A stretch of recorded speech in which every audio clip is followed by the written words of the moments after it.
Sauf que maintenant, je suis beaucoup plus fier de dire je suis agriculteur, mais en plus d'être agriculteur, je suis en bio.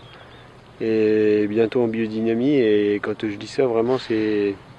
Même si les gens s'en foutent à la limite, mais c'est une fierté, j'ai envie de le dire, quoi. Et avant, j'avais pas envie de me cacher, mais c'était gênant de dire qu'on était agriculteur parce que oui, il y a les produits chimiques, il y a tout ça, mais Aujourd'hui, moi, je suis ouais, fier d'être c'est paysan, une fierté. franchement. On est paysans bio. Et c'est une fierté de vendre aussi nos produits de haute qualité. Donc au lieu de mettre des produits, on est sur l'observation, c'est ça? Ouais. Comme tu me disais, t'as le Plutôt trèfle. que de chercher le volume, nous, on cherche la qualité aujourd'hui. Et on se contente de ce que la nature est capable de nous offrir aussi. Mm.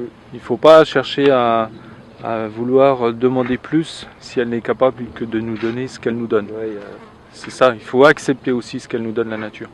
il y a certaines terres, certains sols qui sont plus pauvres que d'autres, et voilà, c'est comme ça. Et vouloir absolument faire une culture sur certains sols, il y a des sols qui ne peuvent pas, ils sont pas faits pour, et voilà, il faut pas pousser si c'est fait pour.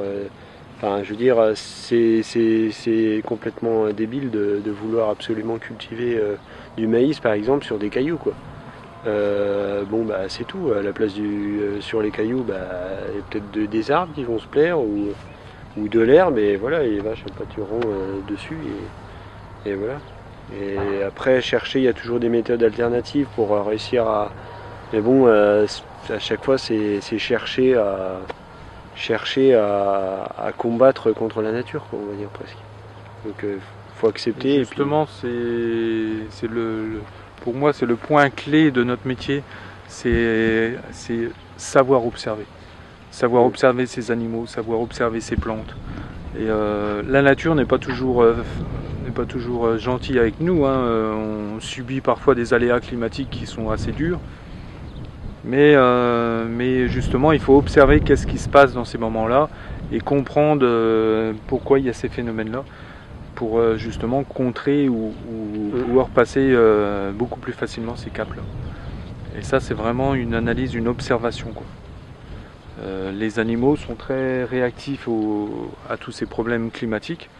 On a connu des périodes assez difficiles là, pour cet hiver, mais on a su les soigner, on a su travailler sans problème.